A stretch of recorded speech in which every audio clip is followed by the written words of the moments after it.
demonstration is this of youth in the grip of a mass dancing hysteria. Biggest jam session ever held. Seldom has America witnessed anything quite like this exhibition of midsummer swing madness. It was born half a century ago in the nightclubs and ballrooms of Harlem. A new dance to go with a new kind of music. The new music was called swing. The dance went by many names, from the Lindy Hop to jive. But most people called it jitterbug.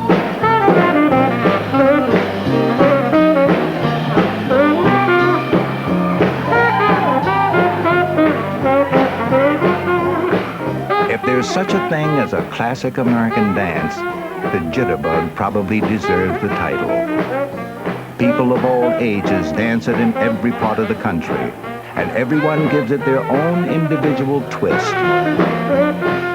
In jitterbug, the more ways you can move to the beat, the better.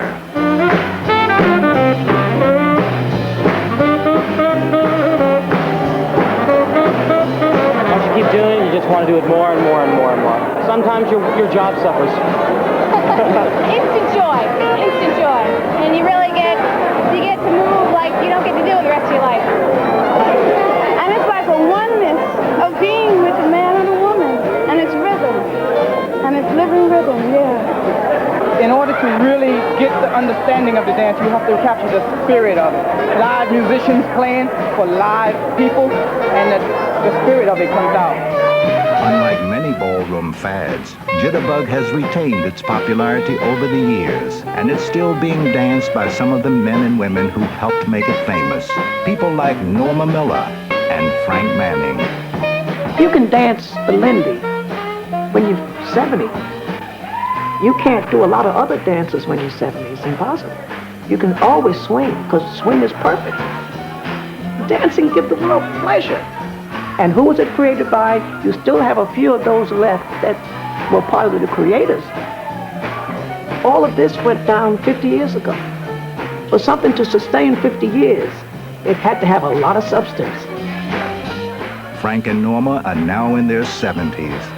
Not quite as acrobatic as they used to be, but every bit as smooth. That's what I enjoy. And I love to hold a woman in my arms. At those particular moments, me and my partner are in love with each other. I don't think you ever see a Lindy Hopper that's not smiling. When everybody was feeling low, it was a dance that was a happy dance that would get people together.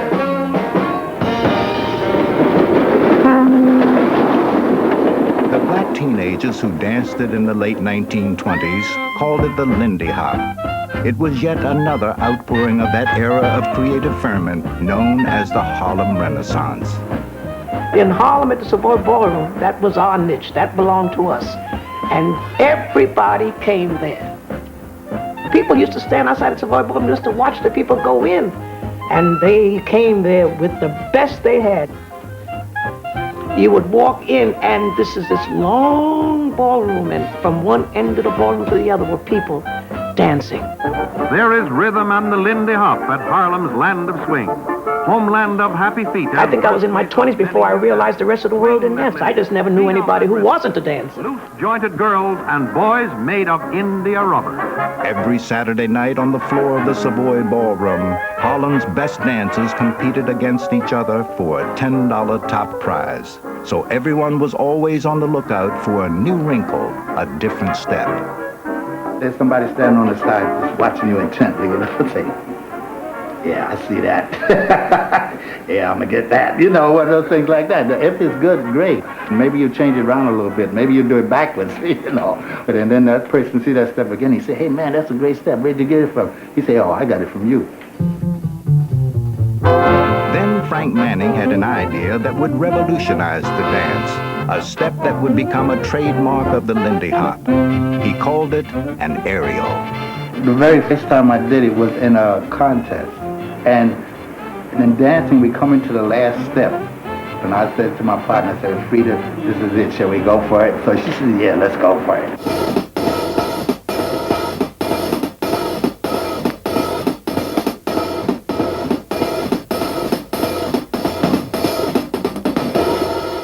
seemed like the whole Savoy Ballroom, who were experts in Lindy hopping, they arose as one and said, oh, they just started to screaming and hollering and jumping and stomping and carrying on. Then I said, oh, well, maybe we're onto something. What they were onto was a dance that would soon move beyond the confines of Harlem and begin to excite audiences and dancers in white America. The vehicle for Jitterbug's burst of popularity in the late 1930s was a group called Whitey's Lindy Hoppers, carefully assembled from Harlem's ballrooms by a street fighter turned dancer named Herbert White. Whitey. I went with Whitey when I was 14 years old. I had won a contest.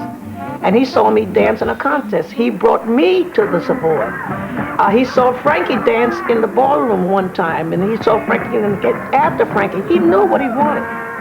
What Whitey wanted was to showcase the Lindy Hop, not only in America, but in nightclubs around the world. For that, he needed dancers like Frank and Norma, and he got them. We just had a charmed life. When you're young, and somebody saying you're going to Europe and you're going to Paris, and oh my, I mean, you're 15 years old. So I said, this is the life for me. You mean to tell me I'm getting paid, I'm dancing, and I'm seeing the world. Life is perfect. This is Norma Miller doing a move called handspring down the back. One of Frank Manning's trademarks was a step he called the snatch.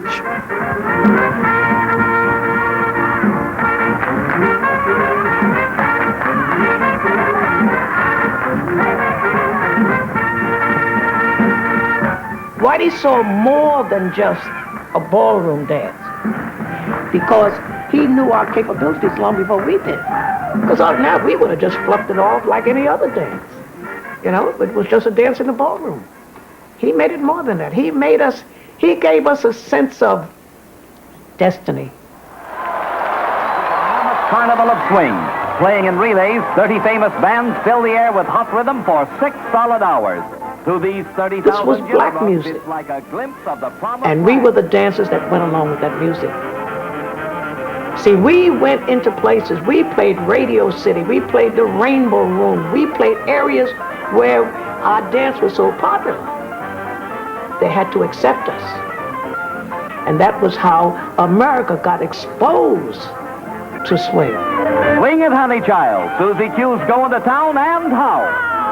With white audiences falling under Jitterbug's spell, it wasn't long before the news reached Hollywood, a town with limited opportunities for black performers.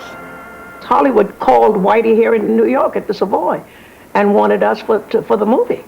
That was when you know you've arrived, when Hollywood called you. We didn't go looking for that job.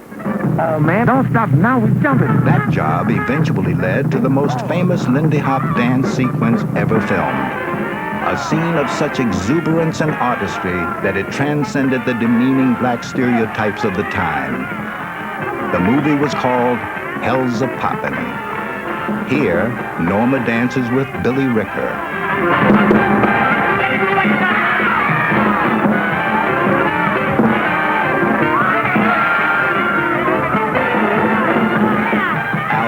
Performs his specialty, a Charleston move called Crazy Legs with Willa Mae Ricker.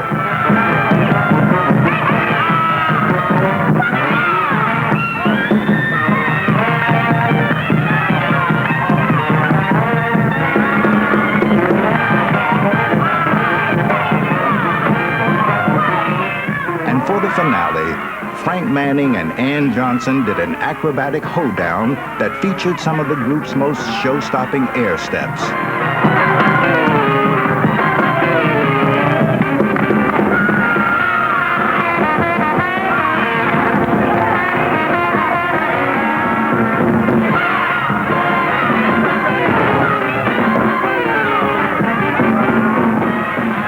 I've had 50 years to look back and said, I mean, you'd have to be crazy to do what we did, you see? But we did it because we loved it. We had been so in tune to each other. Remember, we lived together, slept together, worked together. We were as best as we could be. I don't think we've ever been better. That's what we did. That was ours.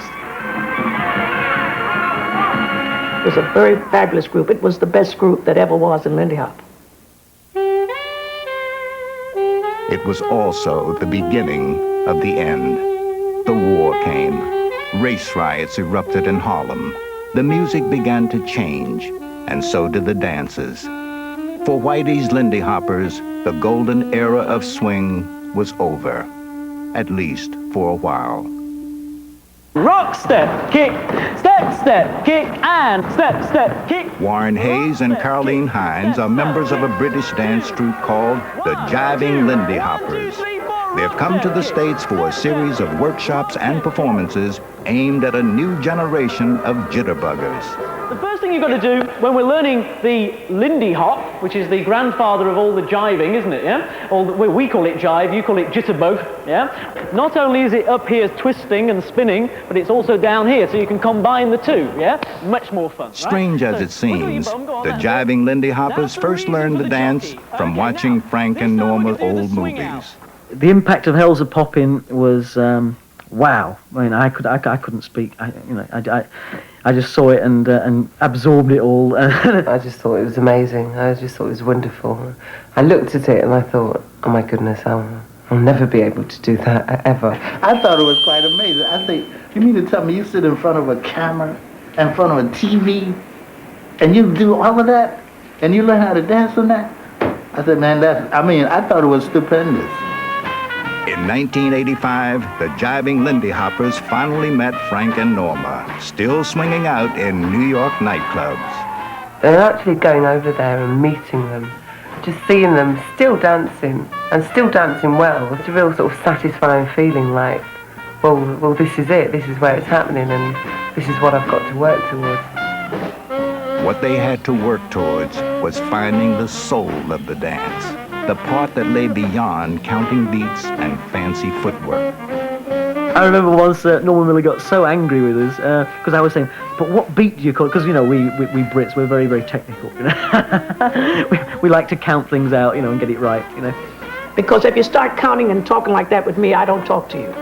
I talk only at the level where the music is. Well, you notice when Frankie swing out, it's got that marvelous long line, everything is so symmetrical. And if a dancer could just get that swing, when you see a person that every part of his body moves to the music. Dancing swing is not just dancing, you've got to hear the music. I think the best thing now is that they're being exposed to Frankie. That's going to do more than all the counting in the world. And Frankie spends a lot of time with them. And that's the best thing they can do. I tell them, I said, watch Frankie. You got the best teacher in the world.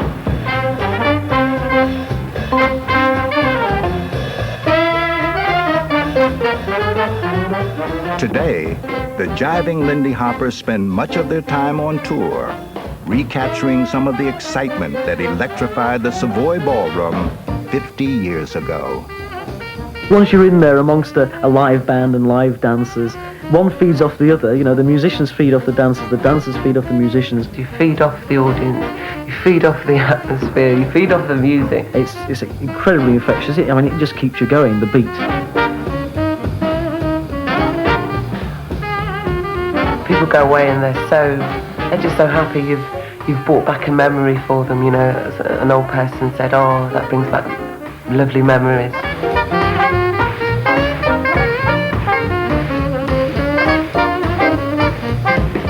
It's keeping swing alive. You can't have enough dancing in the world as far as I'm concerned. And I'm glad that somebody wanted to pick up the gauntlet and carry on the work. It's authentic jazz. It's a connection right across time, isn't it?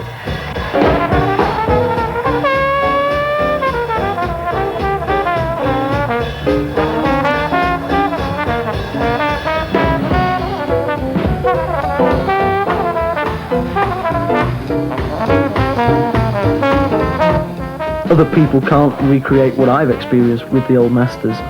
I suppose that gives me a burning desire to teach them as well as I can, you know, in my own small way, really, to do that, to repay. you can share something, you bring something new into someone else's life, bring them a bit of joy, which is what everyone needs.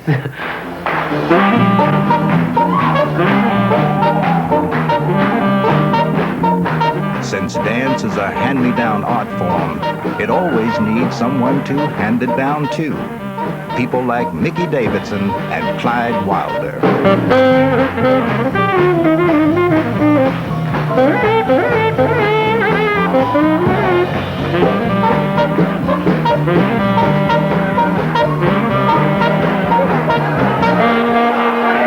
And to see Frankie and them do it, just the excitement that comes from them. Just like we hope the excitement comes from us and spread to everybody else. We're just kind of trying to follow in the footsteps of our elders. Because if it's good for them, it's good for me.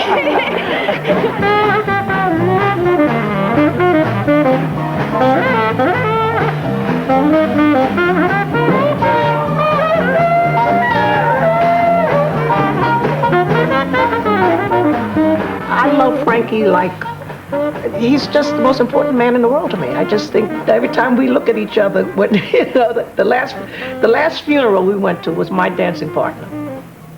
Billy and I had been together 30 years, and when we was at the casket looking at Billy, and it was me, Frankie, and there was Billy laying in the casket, and we knew there's only two of us left. Sort of makes you feel sort of strange, because you want this the case of playing musical chairs.